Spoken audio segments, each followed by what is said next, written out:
اورنگزیب عالمگیر کے زمانے سے لے کر آج تک کے قلمی نسخے بھی موجود ہیں اور کچھ پرنٹس بھی ہیں جو حضرت عثمان غنی رضی اللہ تعالیٰ عنہ کے مصحف جو تاشقند میں اور سافٹ کاپی میں موجود ہیں ان کے پرنٹس بھی یہاں پر موجود ہیں۔ ایک خصوصیت اس نمائش کی یہ بھی ہے کہ اس میں ایسے تراجم ہیں کہ قرآن پاک کی آیات ہیں، اس کے نیچے کسی نسخے میں ایک زبان میں ترجمہ ہے، کسی میں 2 زبانوں میں ترجمے ہیں، کسی میں 3 ترجمے ہیں۔ یہ تقریب جو ہے قرآن پاک کے نادر نسخے کی نمائش کے سلسلے میں آج منعقد کی ہے، جس میں نہ صرف یہ کہ قرآن پاک کے نادر نسخے جو حضرت عثمان بن عفان رضی اللہ تعالیٰ عنہ، حضرت علی رضی اللہ تعالیٰ عنہ، اورنگزیب عالمگیر اور اس وقت کے بہت سارے لوگوں کے نسخے ہیں جو یہاں جمع کیے گئے ہیں۔ اس کے ساتھ ہی کچھ 65 زبانوں کی تفاسیر بھی موجود ہیں، تراجم بھی موجود ہیں۔ الحمدللہ ایک بہت بڑا کلیکشن ہے کہ جو ہمارے بزرگ رہنما جناب سید سلام الدین صاحب نے اپنی زندگی بھر کی محنت کے ذریعے سے جمع کیے ہیں۔ سید سلام الدین صاحب ہمارے دفتر میں ناظم بیت المال کی ذمہ داریاں ادا کرتے رہے ہیں، اور اس کے ساتھ ساتھ ان کا بڑا شوق اور ذوق جو ہے قرآن کے ساتھ شغف اور قرآن کے نسخے دنیا بھر سے جمع کرنا، دنیا بھر کی زبانوں سے حاصل کرنا اور پھر ان کو پڑھنا اور پھر ان کو جو ہے پرزرو کرنا، اور بالآخر جو ہے نمائش کے ذریعے سے آپ اور میرے جیسے لوگوں میں قرآن مجید سے ایک شغف پیدا کرنا، ایک جو ہے قرآن کی مجید کی طرف جو ہے ایک توجہ مبذول کرانا اور قرآن سے ایک تعلق کو پیدا کرنے کے لیے یہ ساری انہوں نے محنت کی ہے۔ گزشتہ سال بھی ہم نے اسی طرح کی ایک نمائش کا انعقاد کیا تھا، جس کا افتتاح سید منور حسن صاحب نے کیا تھا۔ اس مرتبہ سید سلام الدین صاحب کی طرف سے تجویز آئی کہ اس نمائش کے افتتاح کے لیے کے موقع پر جناب سید جلال الدین عمری صاحب جو امیر جماعت اسلامی ہند ہیں ان کو انوائٹ کیا جا سکے۔ ہم نے ان کی تجویز کو پذیرائی بخشی اور ان کو دعوت بھیجی، اور سید جلال الدین عمری صاحب نے ہم سب کے اوپر بڑی مہربانی کی کہ انہوں نے ہمارا دعوت نامہ قبول کیا اور آج بنفس نفیس اسی مقصد کے لیے ہمارے درمیان موجود ہیں۔ آپ کو معلوم ہے کہ قرآن پاک جو ہے وہ ایک ایسی کتاب ہے جو انسانوں کی ہدایت کے لیے بھیجی گئی ہے، اور قرآن مجید اس لیے بھیجی گئی ہے کہ اس کے ذریعے سے صراط مستقیم یعنی زندگی گزارنے کا سیدھا راستہ جو ہے وہ ہم حاصل کر سکیں، اور ہم لوگ قرآن مجید کو بار بار پڑھیں۔ اسی لیے آپ دیکھیں قرآن مجید میں 7 منزلیں ہیں کہ جو روز اچھی طرح سے پڑھ سکیں وہ 7 دن میں قرآن کو ختم کریں، اور 30 سپارے ہیں کہ اگر وہ ختم نہ کر سکیں تو مہینے کے اندر روزانہ 1 سپارہ پڑھ کے مہینے میں ختم کریں، اور 114 صورتیں ہیں کہ اگر یہ بھی نہ کر سکیں تو یہ صورتوں کو بانٹ کر کم از کم سال میں 1 بار تو اس کا ختم ضرور کرنا چاہیے۔ اور اس کے ساتھ ساتھ قرآن مجید وہ کتاب ہے جو ہماری زندگیوں کو بنانے کے لیے آئی ہے، اور اس لیے قرآن کو سمجھنا اور قرآن پر عمل کرنا یہ بڑا ضروری ہے۔ نبی کریم صلی اللہ علیہ وسلم نے بڑی عمدہ بات کہی ہے کہ یہ وہی قرآن ہے کہ جس سے اللہ تعالیٰ نے بہت سارے لوگوں کو، بہت ساری امتوں کو بہت ترقی بخشی، اور بہت سارے لوگوں کو قرآن مجید کو فراموش کرنے کی وجہ سے تنزلی کی منزل کے اندر ڈال دیا اور اسفل السافلین میں ڈال دیا۔ آج میرے دوستوں بزرگوں، یہ نمائش کا مقصد یہی ہے کہ ہمارا قرآن سے ایک نسبت پیدا ہو، تعلق پیدا ہو، اور نمائش دیکھ کر ہمیں یہ معلوم ہو کہ دنیا کے مختلف لوگ جو ہیں قرآن مجید پہ کتنی محنت کرتے رہیں، کس طرح سے انہوں نے اس زمانے میں جب پرنٹنگ پریس نہیں ہوتا تھا اس وقت جو ہے قرآن مجید کے نسخے لکھے اور پوری دنیا کے اندر اس کی خدمت کی۔ ہم سب کے اندر دلچسپی پیدا کرنے کے لیے حسن قرات کی محفلیں بھی ہوتی ہیں اور قرآن کے اوپر ڈسکشنز بھی ہوتے ہیں۔ آج کی ہماری نشست جو ہے یہ انسپائر کرنے کے لیے ہے کہ قرآن مجید دنیا کی سب سے بڑی کتاب ہے، ہدایت کا سب سے بڑا منبع ہے، اور صرف وہی قومیں اور وہی لوگ جو ہیں ترقی کر سکتے ہیں جو قرآن کو سرچشمہ علم سمجھیں، اور وہ لوگ تباہ و برباد ہو جائیں گے جو قرآن مجید کو چھوڑ کر کسی اور کتاب کو یا کسی اور ہدایت کو جو اختیار کرنے کی کوشش کریں۔ جماعت اسلامی کراچی نے گزشتہ سال بھی اس طرح کا ایک پروگرام کیا تھا، اور آج بھی یہ پروگرام کا مقصد یہ ہے کہ اس کے ذریعے سے لوگوں میں ذوق و شوق پیدا کیا جائے۔ میں شکر گزار ہوں ہمارے سید جلال الدین عمری صاحب کا کہ وہ ہندوستان سے خصوصی طور پہ اس نمائش میں شرکت کے لیے اور قرآن سے اپنی نسبت کو ظاہر کرنے کے لیے اور ہم سب کو قرآن مجید سے ایک تعلق جوڑنے کے لیے ہندوستان سے خصوصی طور پر آئے۔ سید منور حسن صاحب لاہور سے آئے ہیں اور وہ بھی خصوصی طور پر اس نمائشی کے لیے تشریف لائیں۔ اس کے ساتھ میں شکر گزار ہوں ایران کے ہمارے دو مہمان یہ ہمارے درمیان موجود ہیں، جناب عباس علی عبداللہی اور جناب مہدی خطیب صاحب جو ہیں دونوں موجود ہیں۔ اس کے علاوہ جاپان کے ہمارے جو ہیں کونسل جنرل آفس کے ایک مہمان بھی ہمارے ساتھ تھے جو چلے گئے ہیں۔ مجھے بڑی خوشی ہے کہ آپ تمام دوست بھی تشریف لائیں جو لوگ یہاں بیٹھے ہوئے ہیں، اور آپ کو معلوم ہے کہ یہ نمائش کا افتتاح آج ہو رہا ہے۔ کل ہم نے پورا دن جو ہے 10 بجے صبح سے لے کر شام 10 بجے تک خواتین کے لیے رکھا ہے، اور اتوار کا دن فیملیز اور تمام لوگوں کے لیے اوپن ہوگا۔ مجھے امید ہے کہ آپ لوگ جو ہے خود بھی دیکھیں گے، اپنے اہل خانہ کو بھی بھیجیں گے، اپنے اہل محلہ کو بھی، اور اس کے ذریعے سے مجھے امید ہے کہ ہم قرآن کی خدمت کے ایک بڑے کام کو کر سکیں گے کہ لوگوں کو قرآن سے جوڑ کر نسبت پیدا کر کے قرآن مجید پر عمل کرنے کا ایک داعیہ پیدا کر سکیں۔ جماعت اسلامی کوشش کر رہی ہے کہ اس ملک میں قرآن کو نافذ کیا جائے اور قرآن مجید کو ایک دستور عمل کی حیثیت سے جو ہے وہ لایا جائے۔ انشاءاللہ ہماری جدوجہد جاری ہے، اللہ نے ہماری مدد فرمائی تو انشاءاللہ اس کے ذریعے سے ہم پاکستان میں مدینے جیسی ایک ریاست قائم کر کے لوگوں کو امن و امان دے سکیں گے۔ اللہ ہمارا حامی و ناصر ہو۔ ہم اس تقریب کی کارروائی کو آگے بڑھاتے ہیں۔ دو ننھے منھے بچے سید طیب زبیر اور سید طاہر سلام الدین وہ آئیں گے اور حضرت مولانا سید جلال الدین عمری صاحب کو ہدیہ پیش کریں گے۔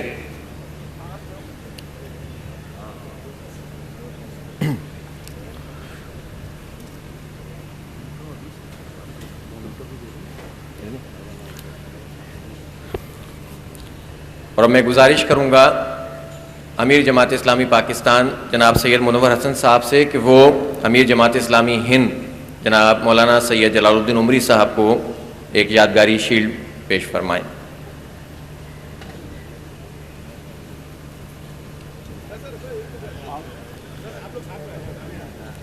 سید مودودی رحمۃ اللہ علیہ نے سن 1941 میں جو عظیم الشان اسلامی انقلابی تحریک قائم کی وہ برگ و بار لائی ہے، عرب و عجم میں اس تحریک نے جڑ پکڑی ہے، عوام میں پذیرائی حاصل کی ہے، لاکھوں کروڑوں انسانوں کو متاثر کیا ہے، اور اسلام کے انقلاب کا ایک پیغام ہے جو لوگوں نے قبول کیا ہے، اور الحمدللہ اسلام بحیثیت نظام بھی اب جگہ جگہ نظر آنا شروع ہوا ہے۔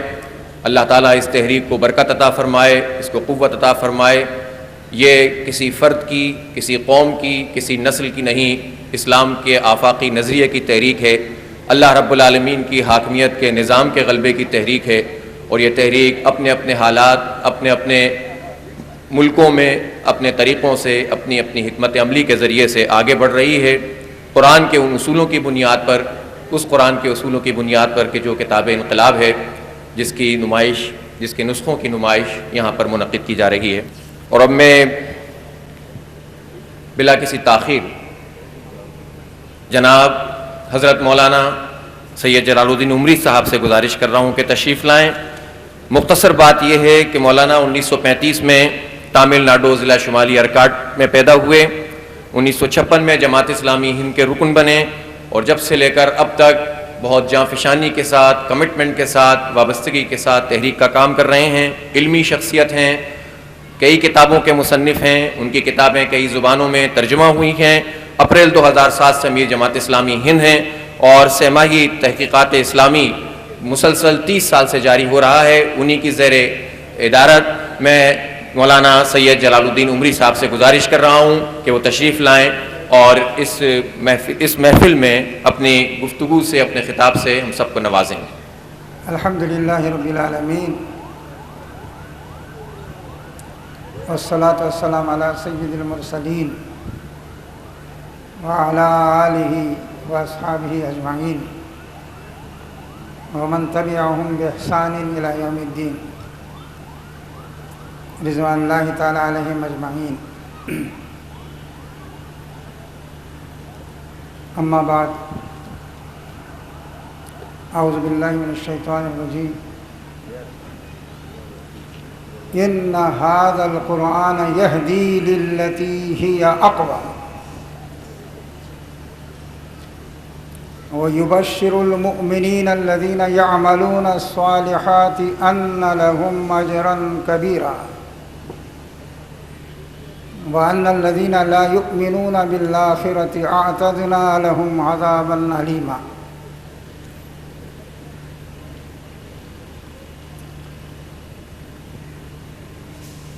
محترم جناب سید منور حسین صاحب، امیر جماعت اسلامی پاکستان، اسٹیج پر تشریف فرما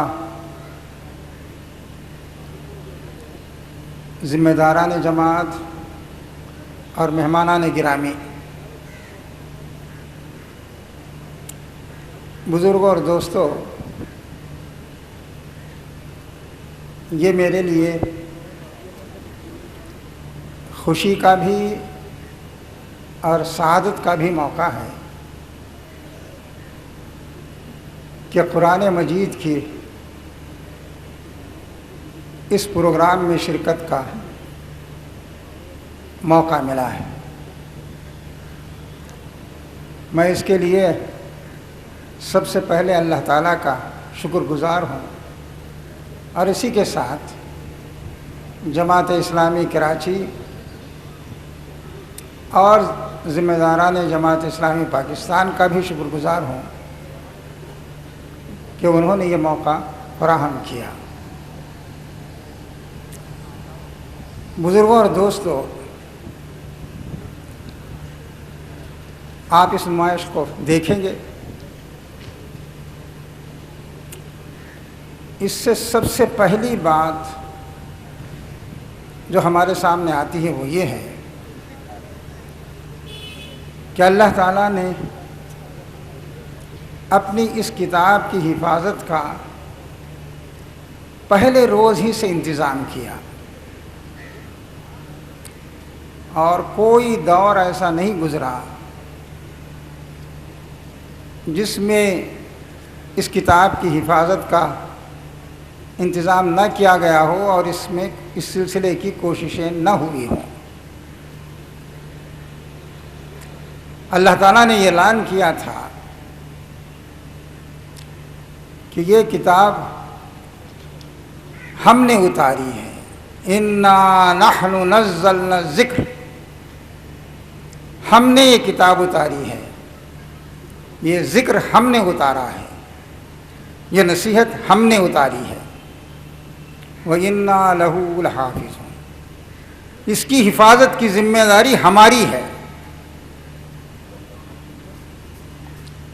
نبی صلی اللہ علیہ وسلم سے کہا گیا کہ آپ پریشان نہ ہوں، اطمینان رکھیں، جو وحی آپ پر نازل ہو رہی ہے اس کی تلاوت کرتے جائیں، اس کی حفاظت کا کام ہمارا ہے. فلا تعجل بالقرآن من قبل ان يقضى إليك وقل رب زدنی علما. وہی جب نازل ہو رہی ہے تو اطمینان سے اسے قبول کیجیے اور کوئی جلدی نہ کیجیے، اس لیے کہ ہماری ذمہ داری ہے کہ اسے آپ کے دل میں بٹھا دیں گے اور یہ دنیا کو آپ سنائیں گے. سنقرئک فلا تنسى، اس طرح آپ کو پڑھا دیں گے کہ آپ بھولیں گے نہیں اور نہ کبھی آپ بھولیں. میرے بزرگوں اور دوستوں، دنیا میں کوئی کتاب ایسی نہیں ہے آسمانی کتابوں میں جس کے بارے میں یہ کہا جا سکے کہ وہ لفظ بلفظ محفوظ ہے اور اس میں کوئی تبدیلی نہیں آئی. میرے دوست اور ساتھیوں، کبھی کبھی میں کہتا ہوں کہ آج میں قسم کھا کے کہہ سکتا ہوں کہ میں وہ قرآن پڑھ رہا ہوں جو محمد صلی اللہ علیہ وسلم کی زبان مبارک سے سنا گیا اور آپ کے صحابہ کے ذریعے سنا گیا۔ اس وقت آسمانی کتابوں میں کوئی کتاب یا کسی مذہب کی، کوئی بھی مذہب ہے جس کی کتاب ایسی نہیں ہے جس کے بارے میں کہا جا سکے کہ وہی کتاب ہے جو دنیا کے سامنے پیش کی گئی ہے۔ یہ اللہ کا کتنا بڑا کرم ہے۔ کوئی اسے مانے نہ مانے، لیکن اس سے انکار نہیں کر سکتا کہ یہ وہی کتاب ہے جو محمد صلی اللہ علیہ وسلم پر نازل ہوئی اور جو آپ نے سنی اور سنائی۔ اس کی حفاظت کے اللہ تعالیٰ نے بے شمار انتظامات کیے۔ وہ رات دن پڑھی جاتی ہے، یاد کی جاتی ہے، لکھی جاتی ہے۔ کوئی انسان ایسا نہیں ہے، مسلمان خاص طور پر، جس کے سینے میں اس کا کچھ حصہ محفوظ نہ ہو۔ تو یہ کتاب دنیا میں ایک انقلاب بن کے آئی۔ انقلابات دنیا میں بہت سے ہوتے ہیں۔ انقلاب کا لفظ ہم جب کہتے ہیں تو اس سے مراد ہوتا ہے سیاسی انقلاب۔ آج ایک حکومت ہے، کل وہ الٹ گئی، اسے انقلاب ہم کہتے ہیں۔ لیکن یہ انقلاب ایسا تھا جو ہم جہت تھا، ہر پہلو سے تھا۔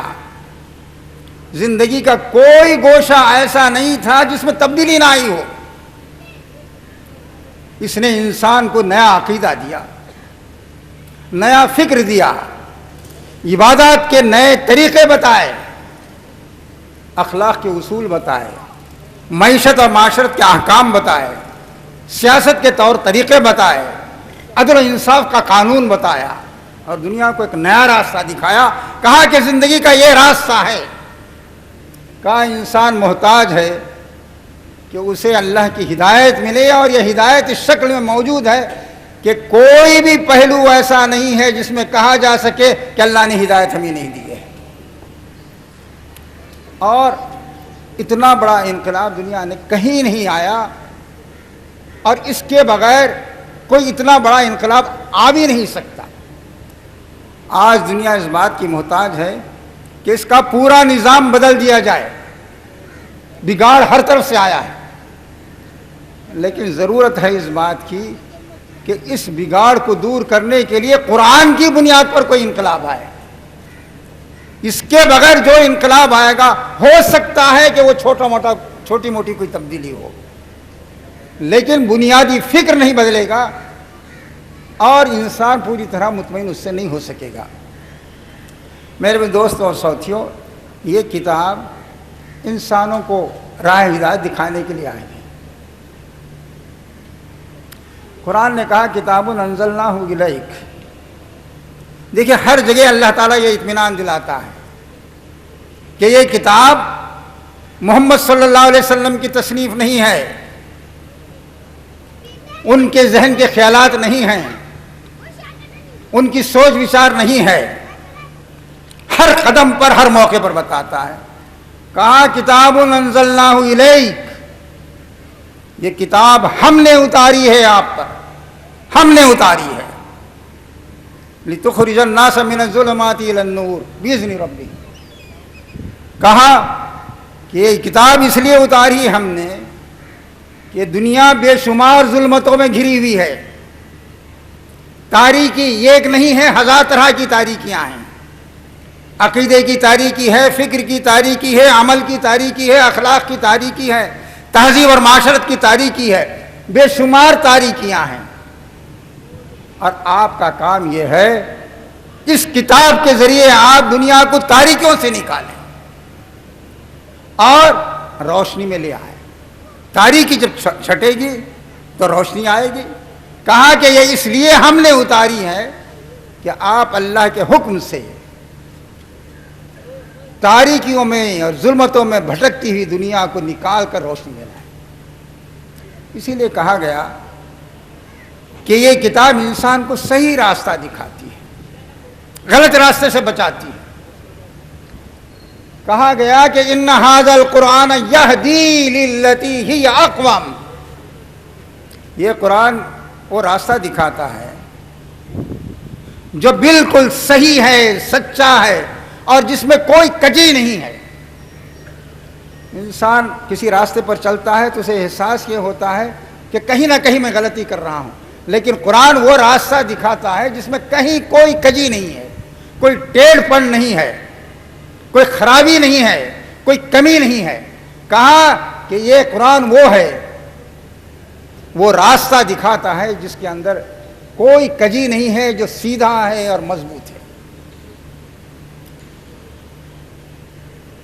اس کا مطلب یہ ہے کہ اگر آدمی سیدھا اور سچا راستہ اختیار کرنا چاہے تو اس کے لیے یہی ایک راستہ ہے۔ اور یہ کتاب بشارت دیتی ہے، خوشخبری سناتی ہے ان لوگوں کو جو اس پر ایمان رکھتے ہیں اور اس کے مطابق زندگی گزارتے ہیں۔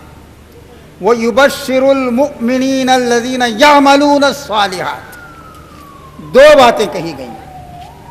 ایک بات تو یہ کہ یہ خوشخبری ہے، بشارت ہے، مژدہ ہے، کس کے لیے؟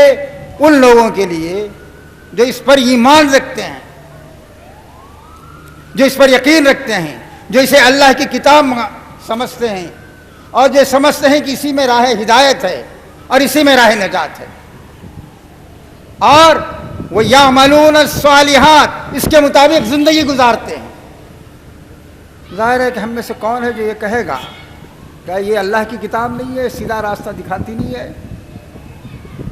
لیکن مطالبہ یہ ہے کہ یہ کتاب اس پر ایمان بھی لاتے ہیں اور اس کے مطابق زندگی بھی گزارتے ہیں۔ ان کی زندگی صالح ہوتی ہے، نیک ہوتی ہے، کہیں اس میں غلطی کی نشاندہی نہیں کی جا سکتی، اس طرح کی زندگی وہ گزارتے ہیں۔ اور یہ بات بھی بتائیے کہ جو لوگ اللہ پر یقین نہیں رکھتے اور اس پر ایمان نہیں رکھتے اور آخرت پر یقین نہیں رکھتے، ان کو اللہ یہ کتاب وہی سناتی ہے، بتاتی ہے کہ جو راستہ تم نے اختیار کیا وہ غلط ہے۔ آخرت کو بھول کر انسان دنیا کے پیچھے پڑتا ہے اور یہی غلطی ہے۔ آج کے انسان کی سب سے بڑی غلطی یہ ہے کہ اس نے آخرت کو فراموش کر دیا ہے، دنیا کے پیچھے پڑ گیا۔ یعلمون ظاہرا من الحیات الدنیا وہم عن الآخرۃ غافلون، دنیا کی چمک دمک کو دیکھا ہے انہوں نے، اس کے علاوہ کچھ نہیں معلوم۔ ما لہم بہ من علم، ان کو کوئی علم نہیں ہے، بلکہ اس کے پیچھے چل رہے ہیں کہ انسان دنیا کمائے، عیش کرے اور ختم ہو جائے۔ تو کہا کہ ایسے لوگوں کو یہ بتاتی ہے کہ ان کو لیے خدا کا عذاب آنے والا ہے۔ میرے دوستوں اور ساتھیوں، اس کتاب کی خصوصیت یہ ہے، اس کتاب کو اس امت نے جب تھاما اس کی زندگی بدل گئی، اس طرح بدلی کہ آپ یہ نہیں کہہ سکتے کہ قرآن کی یہ ہدایت ہے اور ان کی زندگی نہیں بدلی، کہیں نہیں کہہ سکتے آپ۔ قرآن نے کہا کہ انسان ایسا ہوتا ہے اور ایسے ہی انسان وہ تھے، اور ہر فرد تھا۔ اور اس کے ساتھ ساتھ اس کتاب نے نہ صرف یہ کہ چند افراد کو بدلا، دو چار افراد کو نہیں بدلا، بلکہ پوری ایک ملت تیار کی، پوری امت تیار ہوئی اس کتاب کی بنیاد پر،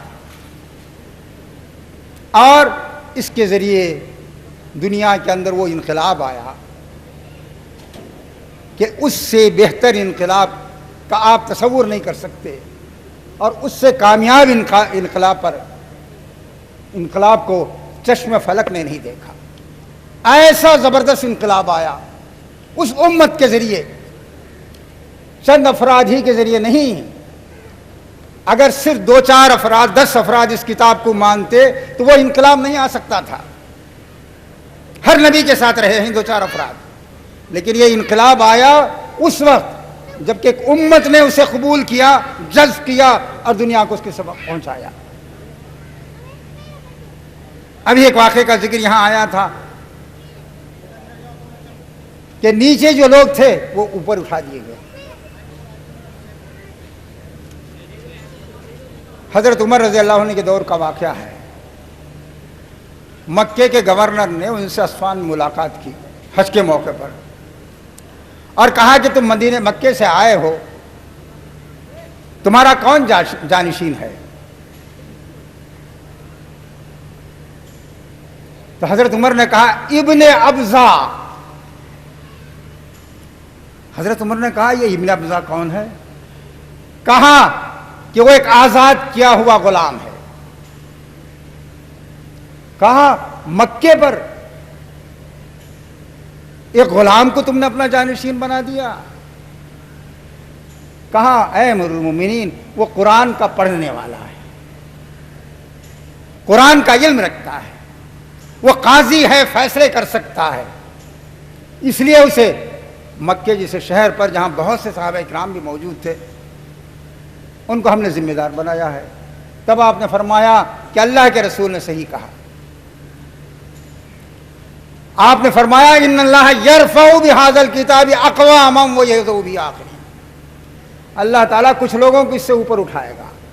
کہاں؟ غلام جو پستی میں پڑے ہوئے تھے, جن کا سوسائٹی میں کوئی اعتبار نہیں تھا, جن کا کوئی وزن نہیں محسوس کیا جاتا تھا. حضرت عمر نے کہا سچ کہا آپ نے کہ اس سے کچھ لوگ اوپر اٹھ جائیں گے, غلام حاکم بن جائیں گے, سرداری کے مقام پر پہنچ جائیں گے. وہ یذو بہ آخرین. کچھ دوسرے لوگ ایسے ہوں گے کہ قرآن کو سنا ہوگا, چھوڑ دیا ہوگا اور نیچے چلے جائیں گے. تو یہ کتاب آپ کو اس مقام پر پہنچانا چاہتی ہے کہ آپ دنیا کی امامت اور قیادت کریں, لیکن یہ اسی وقت ممکن ہے جب کہ یہ امت اس کے لیے تیار ہو جائے. میرے دوست اور ساتھیوں, یہی وہ موقع ہے جس میں ہمیں اور آپ کو سوچنا چاہیے اور دیکھنا چاہیے کہ کیا جس مقصد کے لیے قرآن مجید نازل ہوا وہ مقصد ہمارے اندر ہمارے سامنے ہے, اور جو راہ اس نے دکھائی ہے اس پر ہم چل رہے ہیں, اور کیا ہم نے یہ سمجھا ہے کہ یہی ہمارا دستور حیات ہے. کیا ہمارا ایمان و یقین ہے کہ اس کے علاوہ جو کچھ ہے وہ ظلمت ہے, تاریکی ہے, گمراہی ہے؟ کیا ہم نے اپنے آپ کو اپنے اندر اس قرآن کو جذب کرنے کی کوشش کی ہے؟ میرے دوستوں اور ساتھیوں, قرآن کا جو کچھ وعدہ ہے کہ تم سر بلند رہو گے, ترقی کرو گے, یہ اسی وقت یہ وعدہ پورا ہوگا جب کہ آپ اس قرآن کو عمل کریں. قرآن نے یہ بتایا کہ یہ وہ لوگ ہیں کہ اگر اللہ کے صحابہ کرام کے بارے میں اس نے کہا کہ قرآن کو لے کر یہ چلے ہیں, ابھی اقتدار ان کا دنیا پر قائم نہیں ہوا ہے, لیکن قرآن ان کے بارے میں اطمینان کے ساتھ کہہ رہا ہے الذین مکناہم فی الارض اقاموا الصلاۃ وآتوا الزکاۃ وامروا بالمعروف ونہوا عن المنکر وللہ عاقبۃ الامور. کہ یہ اللہ کے وہ بندے ہیں کس اطمینان کے ساتھ قرآن نے اعتماد کیا, یہ اظہار کیا کہ دیکھو کہ یہ اقتدار جو دیا جا رہا ہے, کہا کہ یہ اللہ کے وہ بندے ہیں کہ اگر ہم نے ان کو زمین میں اقتدار دیا, یہ سند تھی اللہ کی طرف سے صحابہ کرام کے برحق ہونے کی اور اس بات کی کہ اقتدار ان کو کیوں دیا جا رہا ہے. کہا کہ یہ وہ لوگ ہیں کہ اگر ہم نے ان کو زمین میں اقتدار دیا وہ نماز قائم کریں گے, اقتدار ملنے کے بعد خدا کو نہیں بھول جائیں گے. اقتدار نہیں تھا تو خدا کو یاد کر رہے تھے, گڑ گڑا رہے تھے, سجدے میں پڑے ہوئے تھے, دعائیں کر رہے تھے. جب اقتدار مل گیا تو اللہ کو بھول گئے. ایسے نہیں ہو.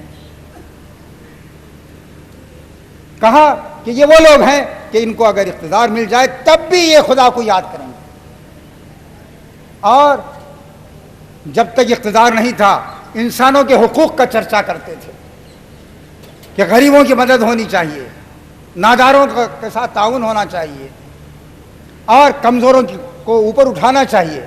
جب اقتدار آ گیا تو اسے بھول گئے. ایسے نہیں ہوں گے. وآتوا الزکاۃ، اپنا مال خرچ کریں گے اللہ کے راستے میں. اس کے بعد فرمایا کیا؟ وہ امروا بالمعروف، بھلائیوں کو لے کے کھڑے ہو جائیں گے، بھلائیوں کا حکم دیں گے، دعوت دیں گے، تبلیغ کریں گے، نصیحت کریں گے اور طاقت کے ذریعے بھلائیوں کو نافذ کریں گے. وہ نہوا عن المنکر، برائیوں سے روکیں گے، زبان سے روکیں گے، طاقت سے روکیں گے، قوت سے روکیں گے، اثر و رسوخ سے روکیں گے اور حکومت کے ذریعے روکیں گے. کہا کہ معاملات کا انجام تو اللہ کے ہاتھ میں ہے. میرے دوست اور ساتھیوں، اس اعتماد کے بعد اس امت کو کے حوالے کی گئی دنیا کی قیادت. اگر ہم کہتے ہیں کہ ہم بھی قرآن پر ایمان لا رہے ہیں، رکھتے ہیں، لیکن ہم کیوں پیچھے ہیں؟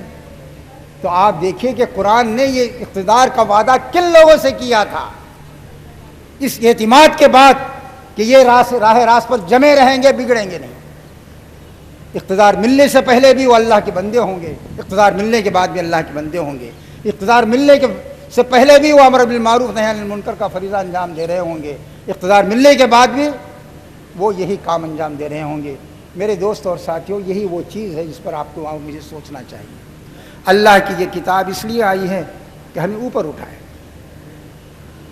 اور یہ اللہ کی رسی ہے. کہا گیا وَاعْتَصِمُوا بِحَبْلِ اللَّهِ جَمِيعًا وَلَا تَفَرَّقُوا. اللہ کی رسی کو مضبوطی سے پکڑو، گروہوں میں نہ بٹ جاؤ. وَاذْكُرُوا نِعْمَتَ اللَّهِ عَلَيْكُمْ إِذْ كُنْتُمْ أَعْدَاءً فَأَلَّفَ بَيْنَ قُلُوبِكُمْ. یاد کرو پہلے تم دشمن تھے، اللہ کا احسان یاد کرو، اللہ نے تمہیں کیا بھائی بنا دیا. اب اگر اللہ کی کتاب آنے کے بعد بھی لڑنا ہی ہے تو اللہ کی کتاب کی کوئی ضرورت نہیں تھی. تب اللہ تعالیٰ نے اس امت کو اس مقام پر پہنچایا. میرے دوستوں اور ساتھیوں، یہ پیغام لے کے آپ جائیے، قرآن کو دیکھیے، اس کی عظمت کو دیکھیے، اسے سینے سے لگائیے، آنکھوں سے لگائیے، اسے چومیے، لیکن سب سے پہلے دل میں اتاریے. عہد کیجئے کہ اس کے ایک ایک حکم پر عمل کریں گے اور ہر تکلیف کو برداشت کریں گے اور پھر دنیا کی امامت و قیادت کو کام سنبھالیں گے. اللہ تعالیٰ مجھے اور آپ کو اس کی توفیق عنایت فرمائے. وآخر دعوانا الحمدللہ رب العالمین. قرآن عظیم الشان کی یہ نمائش، اس کا افتتاح اس تقریب کے اختتام پر انشاءاللہ کیا جائے گا.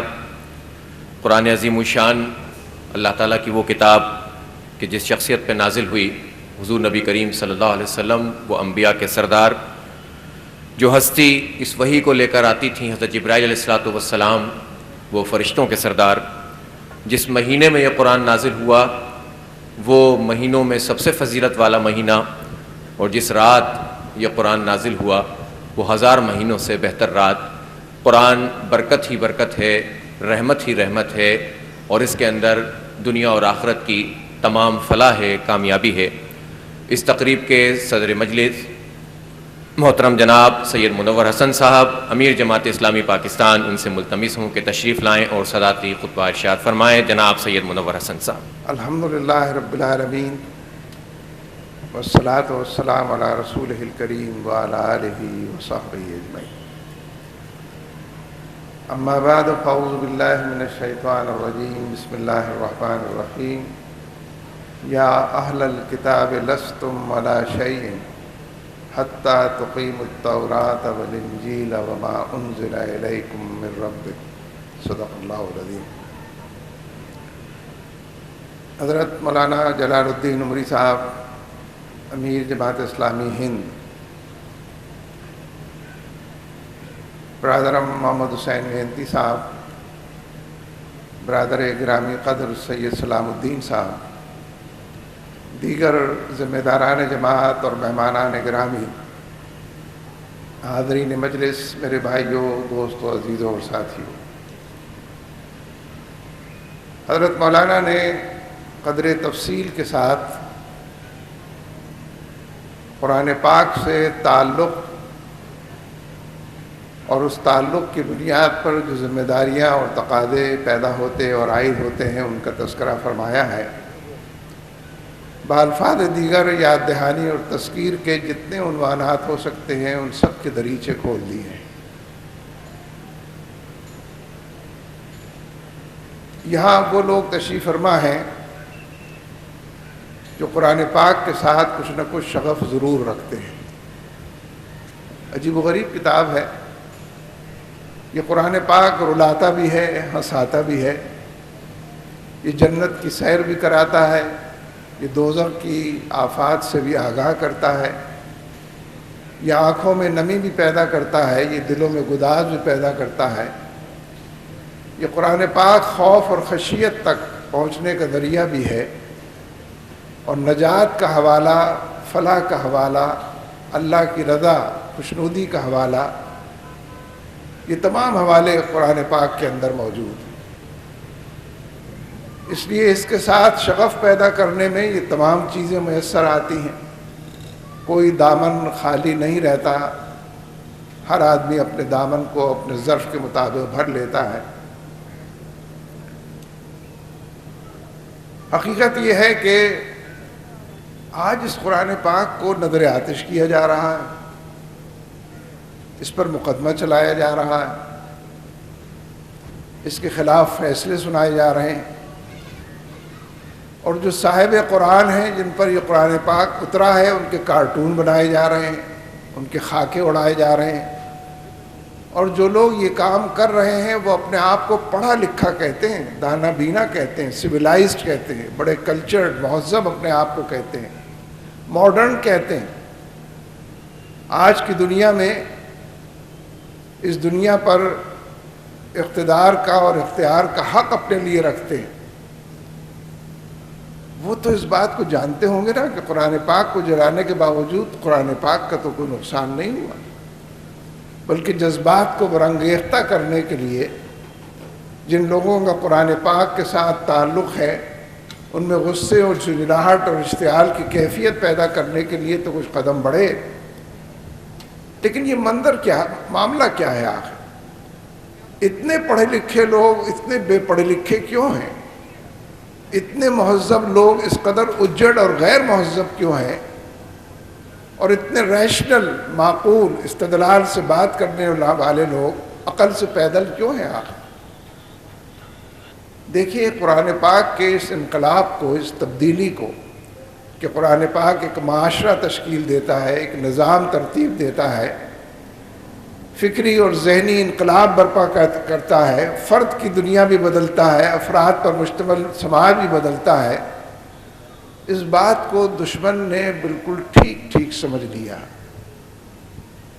ممکن ہے ہم میں سے کچھ لوگوں کو یہ بات ٹھیک سے معلوم نہ ہو کہ یہ قرآن پاک واقعی کتاب انقلاب ہے، رویوں کا انقلاب، نقطہ ہائے نظر کا، زاویہ ہائے نگاہ کا، زندگی اس کی ترجیحات کا، سوچ اور فکر کی کہکشاں جہاں تک سجی ہوئی نظر آتی ان سب کے اندر انقلاب۔ دشمن کو یہ بات بالکل ٹھیک معلوم ہو گئی ہے کہ ہمارے نئے عالمی نظام کے مقابلے میں، نیو ورلڈ آرڈر کے مقابلے میں یہ قرآن پاک رکاوٹ ہے، اور اس کے نتیجے میں بجائے اس کے کہ وہ استدلال سے بات کریں، نظام کا مقابلہ نظام سے کریں، فلسفے کے مقابلے میں فلسفہ پیش کریں، نظریے کے مقابلے میں نظریہ پیش کریں، لٹریچر کے مقابلے میں لٹریچر پیش کریں، نعروں کے مقابلے میں نعرے ایجاد کریں، اور سوچنے سمجھنے والے لوگوں کو اپنی طرف مائل کریں، وہ اس بات کو پا گئے ہیں کہ قرآن پاک کی دلیل کا مقابلہ نہیں کیا جا سکتا۔ قرآن پاک کے علم کلام کا جو واقعاتی پہلو بھی ہیں، اور اس کے اندر جو قوت ہے، جو پذیرائی ہے، جو دل و دماغ کی دنیا میں جس طرح یہ سرایت کرتا ہے، جسم و جان کو جس طریقے سے آگے کی طرف بڑھاتا اور مسلسل بڑھاتا، اس کا مقابلہ نہیں کیا۔ لہذا پوری مغربی دنیا کے بارے میں یہ کہے بغیر نہیں رہا جا سکتا کہ ایک خاص قسم کی جھنجھلاہٹ ان پر طاری ہے، خود ہی قرآن کو نظر آتش کرتے ہیں، خود ہی ایک اشتعال کی کیفیت میں اپنے آپ کو پاتے ہیں، اور جھنجھلاہٹ اور اشتعال اور غصے کے نتیجے میں، اور وہ جو عسکری قوت ان کے پاس ہے، اور وہ جو سفسٹیکیٹڈ ویپنز ان کے پاس ہیں، اور وہ جو سائنس اور ٹیکنالوجی کی ایجادات ان کے پاس ہیں، ان کا خیال ہے کہ اس کے نتیجے میں ہم قرآن پاک کو شکست دے دیں گے، بارود کی برسات کریں گے، لاکھوں ٹن بارود افغانستان پر برساؤ، عراق پر برساؤ، بھارت کی حمایت میں کشمیر پر برساؤ، اس کے نتیجے میں ہم قرآن پاک کو شکست دے دیں گے۔ لیکن ان کے لکھنے والے بھی لکھ رہے ہیں، ان کے تھنک ٹینکس بھی یہ بات کر رہے ہیں، کیا کر رہے ہیں؟ وہی جو قرآن کہتا ہے کہ یریدون لیطفئوا نور اللہ بافواہہم واللہ متم نورہ ولو کرہ الکافرون، کہ نور خدا ہے کفر کی حرکت پہ خندہ زن، پھونکوں سے یہ چراغ بجھایا نہ جائے۔ 1400 سال پہلے بھی پھونکوں سے چراغ کو بجھانے کی کوششیں ہوئی تھیں۔ یہ ٹھیک ہے کہ اس کا ایک پہلو یہ ہے کہ جس پر ہم بات کم کرتے ہیں کہ جس طریقے سے حضرت نے بھی فرمایا کہ دل و دماغ کی دنیا بھی اس سے بسی ہوئی، اتنی ہی یہ دنیا معطر ہے جتنا کہ قرآن پاک اس کے اندر موجود ہے، اتنی ہی اس کی خوشبو اپنے آپ کو اور دور تک پھیلتی اور پہنچتی ہے جتنا کہ یہاں پر پایا جاتا ہے۔ اس لیے میرے دوستو، مارکہ خیر و شر، مارکہ معروف و منکر، مارکہ حق و باطل، یہ تو چاروں طرف موجود ہے۔ زندگی کا کوئی مورچہ بتائیں، کوئی محاذ کا نام لیں، کسی میدان کا ذکر کریں جہاں یہ مارکہ خیر و شر موجود نہ ہو۔ یہ ادب کے میدان میں، یہ سیاست کے دائرے میں، یہ شعر کے دائرے کے اندر، یہ مزدوروں کی دنیا میں، یہ کسانوں کی دنیا میں، یہ محنت کشوں کی دنیا میں، یہ مظلوم اور پسے ہوئے اور نہتے اور بے سر و سامان لوگوں کی، طالبان کی دنیا میں، ہر جگہ یہ کشمکش موجود۔ تو یہ قرآن پاک کی نمائش جس کا اہتمام سید سلام الدین صاحب نے بڑے اہتمام سے کیا ہے، یہ ٹھیک ہے کہ آپ دیکھیں کس زبان میں ترجمہ موجود ہے، کتنے نسخے یہاں پر موجود ہیں، کتنی کشش، اس کی کشش جو ہے ہر حوالے سے کشش ہے، لیکن اصلاً تو سید سلام الدین صاحب آپ کو اس کشمکش کی طرف دعوت دے رہے ہیں کہ اٹھو وگرنہ حشر نہیں ہوگا پھر کبھی، اور دوڑو زمانہ چال قیامت کی چل گیا۔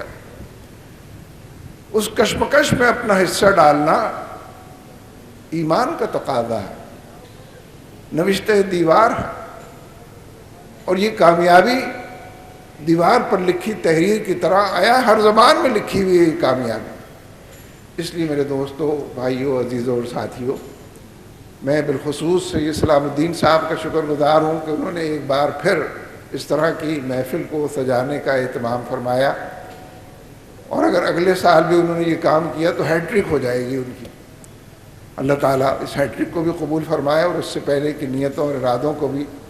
لیکن فی الحقیقت ہم سب کے سامنے یہ نمائش کا افتتاح اور آج کی یہ مجلس، یہ سوال تو رکھ کر چلی گئی ہے، یہ مجلس چلی جائے گی کہ قرآن میں ہو غوطہ اے مرد مسلمہ، اللہ کرے تجھ کو عطا جدت کردار۔